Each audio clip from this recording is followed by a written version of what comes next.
ഹരേ കൃഷ്ണ. എല്ലാവർക്കും മധുരാമൃതത്തിലേക്ക് സ്വാഗതം. ജയതു ജയതു ദേവോ ദേവകീ നന്ദനോയം, ജയതു ജയതു കൃഷ്ണോ വൃഷ്ണിവംശ പ്രദീപഃ, ജയതു ജയതു മേഘശ്യാമള കോമളാംഗോ, ജയതു ജയതു പൃഥ്വീ ഭാരനാശോ മുകുന്ദ. കൃഷ്ണ ഹരേ കൃഷ്ണ. അപ്പോൾ നമ്മൾ കഴിഞ്ഞ ദിവസം ഭീഷ്മർ യഥാർത്ഥത്തിൽ ആരായിരുന്നു എന്നതിനെക്കുറിച്ച് നമ്മൾ മനസ്സിലാക്കി. അങ്ങനെ ശന്തനു മഹാരാജാവിന് തൻ്റെ പുത്രനായ ദേവവ്രതനെ തിരിച്ചു കിട്ടി. അദ്ദേഹം വളരെ സന്തോഷവാനായി രാജ്യം ഭരിച്ചു പോകുന്നുണ്ടായിരുന്നു. ആ ഇടയ്ക്ക് ഒരു ദിവസം അദ്ദേഹം നായാട്ടിനായി കാട്ടിലേക്ക് പോയപ്പോൾ അവിടെ വെച്ച് നിഷാദ കന്യകയായിരുന്ന സത്യവതിയെ കാണാനിടയായി. ഒരുപാട് വർഷങ്ങളായി ആ ഭാര്യ തന്നെ പിരിഞ്ഞു പോയതിന് ശേഷം മറ്റൊരു ഭാര്യയെക്കുറിച്ച് ചിന്തിക്കുക പോലും ചെയ്യാതിരുന്ന ശന്തനു മഹാരാജാവിന് ശരിക്കും സത്യവതിയെ കണ്ടപ്പോൾ അവൾ അത്രമേൽ സുന്ദരിയായിരുന്നു. അതുകൊണ്ട് തന്നെ അദ്ദേഹത്തിന് അവളിലൊരു അനുരാഗം തോന്നുകയും അവളെ തൻ്റെ പത്നിയായി കൂടെ കൂട്ടണം എന്നൊരു ആഗ്രഹം ഉണ്ടാവുകയും ചെയ്തു. അപ്പോൾ നിഷാദ രാജാവിൻ്റെ മകളാണ് നിഷാദ കന്യകയായിരുന്ന സത്യവതി.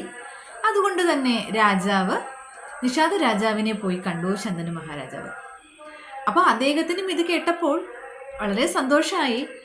പക്ഷേ അദ്ദേഹം ഒരു നിബന്ധന മുന്നിൽ വെച്ചു. അതായത് സത്യവതിയെ അവിടെ രാജാവിൻ്റെ പത്നിയായിട്ട് കൊണ്ടുപോയാലും പക്ഷേ രാജ്യാവകാശം വരുമ്പോൾ അത് ശന്തനുവിൻ്റെ മൂത്ത പുത്രനായ ദേവവ്രതനാണ് വരിക. അപ്പോൾ അത് നിഷാദ രാജാവിന് സമ്മതമല്ലായിരുന്നു. അപ്പോൾ അദ്ദേഹം രാജാവിനോട് ഇപ്രകാരം പറയുകയുണ്ടായി: അല്ലയോ രാജാവേ, എൻ്റെ മകളെ കന്യാദാനം ചെയ്യുന്നത് കൊണ്ട് എനിക്ക് സന്തോഷമേ ഉള്ളൂ. കാരണം അവളെ മോഹിച്ച് ഒരുപാട് രാജാക്കന്മാർ വന്നിട്ടുണ്ട്. അപ്പോൾ അവളെ താങ്കൾക്ക് ലഭിക്കുക എന്നത് തന്നെ ഒരു ഭാഗ്യമാണ്. എന്നാലും അവളിൽ ഉണ്ടാകുന്ന പുത്രന്മാർക്ക് രാജ്യഭാരം നൽകണം, ഇതാണ് എൻ്റെ ഒരു നിബന്ധന എന്ന് പറഞ്ഞപ്പോൾ ശരിക്കും ശന്തനു മഹാരാജാവ് വിഷമാവസ്ഥയിലായി. കാരണം തൻ്റെ പുത്രനായ ദേവവ്രതൻ ജീവിച്ചിരിക്കുമ്പോൾ എങ്ങനെയാണ് താൻ രണ്ടാമത് വിവാഹം കഴിച്ച പത്നിയിലുണ്ടാകുന്ന പുത്രന്മാർക്ക് രാജ്യാവകാശം നൽകുക? അതൊരിക്കലും രാജാവിന് സ്വീകാര്യമായിരുന്നില്ല. അദ്ദേഹം തൻ്റെ ആ അനുരാഗത്തിനെ മനസ്സിൽ തന്നെ കുഴിച്ചു മൂടി.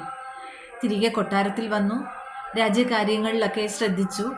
പക്ഷേ എന്തൊക്കെയായിരുന്നാലും അദ്ദേഹത്തിന് മനസ്സിലെ ആ വിഷമം ഇടയ്ക്കിടയ്ക്ക് പുറമേ അത് കാണിക്കുന്നുണ്ടായിരുന്നു. അദ്ദേഹം ചിന്തയിൽ എങ്ങനെ ഇരിക്കുന്നു, ചില കാര്യങ്ങൾ ശ്രദ്ധിക്കുന്നില്ല. അപ്പോൾ അങ്ങനെയൊക്കെ ആയപ്പോൾ പുത്രനായ ദേവവ്രതന് എന്തോ ഒരു സംശയം തോന്നി.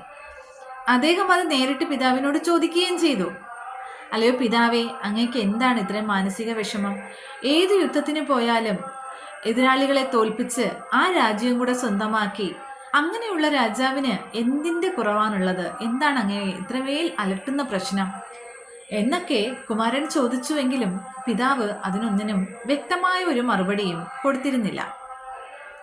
അപ്പോൾ ബുദ്ധിമാനായ ദേവവ്രതന് തോന്നി തൻ്റെ പിതാവിൻ്റെ മനസ്സിനെ അലട്ടുന്ന മറ്റെന്തോ ഒരു കാര്യമുണ്ട് എന്ന്. അദ്ദേഹം മന്ത്രിയെ വിളിച്ച് കാര്യം തിരക്കി. അപ്പോഴാണ് മന്ത്രി ഈ കാട്ടിൽ വെച്ച് സംഭവിച്ച കാര്യങ്ങളും നിഷാദ രാജകുമാരിയുടെ കാര്യവും ആ രാജാവിൻ്റെ ആ നിബന്ധനയും ഒക്കെ പറഞ്ഞു കൊടുക്കുന്നത്. ഇത് കേട്ട മാത്രയിൽ തന്നെ ദേവവ്രതൻ മറ്റുള്ള അനുയായികളെയും കൂട്ടി കാട്ടിലേക്ക് പോയി നിഷാദ രാജാവിനെ കാണുകയുണ്ടായി. കണ്ട് തൻ്റെ പിതാവിൻ്റെ ആഗ്രഹം നടക്കണം എന്ന് പറഞ്ഞു.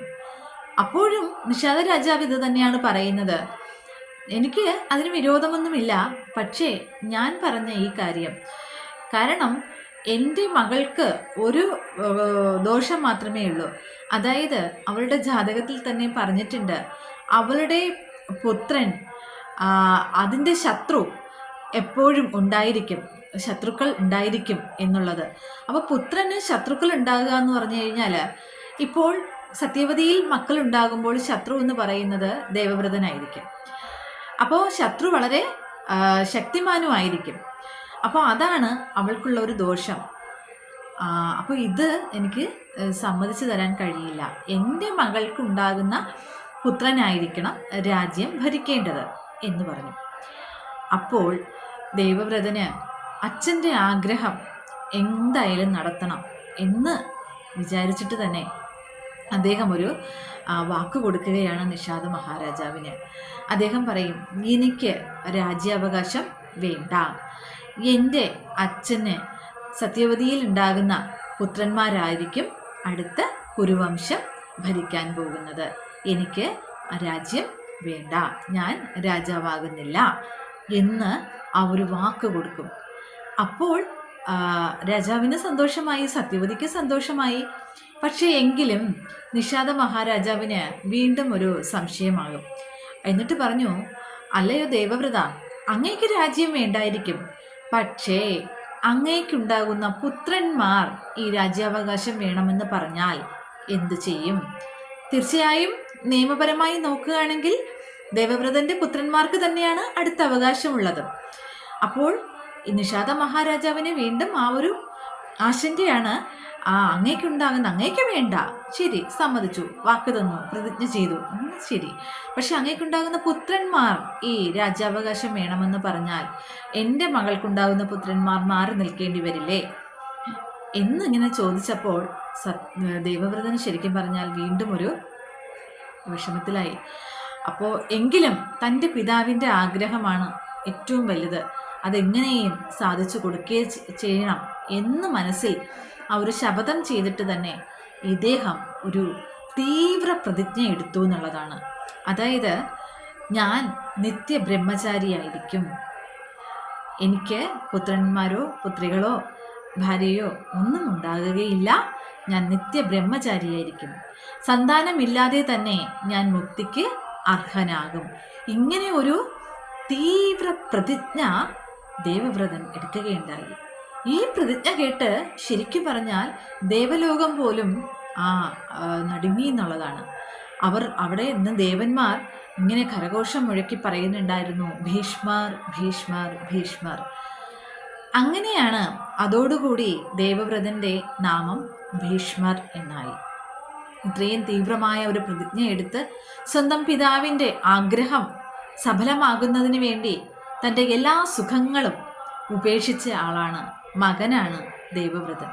ആ ദേവവ്രതനാണ് ഭീഷ്മരായി, പിൽക്കാലത്ത് ഭീഷ്മാചാര്യരായി മഹാഭാരതം എന്ന ആ ഒരു ഇതിഹാസത്തെ നമുക്ക് നൽകുമ്പോൾ നമ്മളിങ്ങനെ ആത്മാഭിമാനത്തോടുകൂടി കേൾക്കുന്ന ആ ചരിത്ര പുരുഷൻ എന്ന് തന്നെ പറയുന്ന ഭീഷ്മാചാര്യർ നമ്മളെ എല്ലാവരെയും നമ്മൾ ഓർക്കുന്നത് തന്നെ ബഹുമാനത്തോടു കൂടിയാണ്. നമ്മളെ അതിശയിപ്പിച്ചിട്ടുള്ള ആളാണ്, നമ്മളെ അത്ഭുതപ്പെടുത്തിയിട്ടുള്ള ആളാണ്.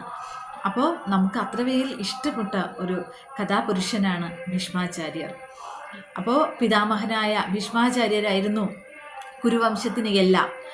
ഒടുവിൽ സത്യവതിയെ വിവാഹം കഴിച്ച് അമ്മ മഹാറാണിയായി ആ രാജ്യത്ത് ഇങ്ങനെ വാഴിച്ചപ്പോഴും സത്യവതിക്കുണ്ടായ 2 പുത്രന്മാരായിരുന്നു ചിത്രാംഗതനും വിചിത്രവീര്യനും. ചിത്രാംഗതനെ ആദ്യം രാജാവാക്കിയെങ്കിലും അദ്ദേഹം അകാലത്തിൽ മരണപ്പെട്ടു. അതുപോലെ തന്നെ വിചിത്രവീര്യനും. വിചിത്രവീര്യനൊക്കെ തീരെ കുഞ്ഞു കുട്ടിയായിരുന്നു. വിചിത്രവീര്യനെ രാജാവാക്കിയിട്ട് ഭീഷ്മരുടെ ആജ്ഞ അനുസരിച്ചാണ് ആ രാജ്യം ഭരിച്ചുകൊണ്ടിരുന്നത് എന്നുള്ളതാണ്.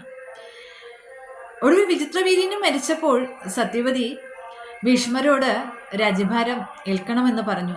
പക്ഷേ തൻ്റെ ആ പ്രതിജ്ഞയിൽ തന്നെ ഭീഷ്മർ ഉറച്ചു നിന്നു എന്നുള്ളതാണ്. താൻ നിത്യ ബ്രഹ്മചാരിയായിരിക്കും എന്നുള്ള ആ ഒരു ഉറച്ച വാക്കായിരുന്നു അത്. മകൻ്റെ ഈ ഒരു ഉറച്ച പ്രതിജ്ഞയിൽ, ആ ഒരു തീവ്ര പ്രതിജ്ഞയിൽ സന്തോഷവാനായ അച്ഛൻ ശന്തനുവാണ് അദ്ദേഹത്തിന് മറ്റൊരു വരം നൽകിയത്. മൃത്യുവും നിന്റെ സമ്മതത്തോടു കൂടി മാത്രമേ നിന്റെ അരികിൽ വരികയുള്ളൂ എന്നുള്ള ഒരു അനുഗ്രഹം കൂടെ കൊടുത്തതും അച്ഛൻ ആണെന്ന്. അപ്പോൾ ഇങ്ങനെയാണെന്നു ശരിക്കും ആ ദേവവ്രതൻ ഭീഷ്മരായി മാറിയത് ഈ ഒരു സംഭവത്തിൽ കൂടെയാണ്. അത്രയും തീവ്രമായ പ്രതിജ്ഞയെടുത്ത അദ്ദേഹം തൻ്റെ അന്ത്യം വരെ തന്നെയും ആ പ്രതിജ്ഞ അങ്ങനെ നടപ്പിലാക്കി കൊണ്ടുപോവുകയായിരുന്നു. അതിൽ നിന്നും അണ്ണുവിട പോലും വ്യതിചലിച്ചിട്ടില്ല എന്നുള്ളതാണ്. എന്തെല്ലാം സംഭവങ്ങൾ മുന്നിൽ വന്നു, എന്നിട്ടും ഭീഷ്മർ തൻ്റെ ആ വാക്കിൽ ഉറച്ചു നിന്നു, ഭീഷ്മാചാര്യരായി തന്നെ നിന്നു എന്നുള്ളതാണ്.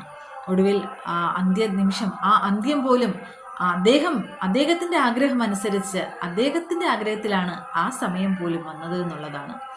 ഹരേ കൃഷ്ണ. എല്ലാവർക്കും നന്ദി, നമസ്കാരം. ഭഗവാന്റെ അനുഗ്രഹം എപ്പോഴും ഉണ്ടായിരിക്കട്ടെ. ഇനി നമുക്ക് മറ്റൊരു ദിവസം മറ്റൊരു കഥയുമായി കാണാം. ഹരേ കൃഷ്ണ.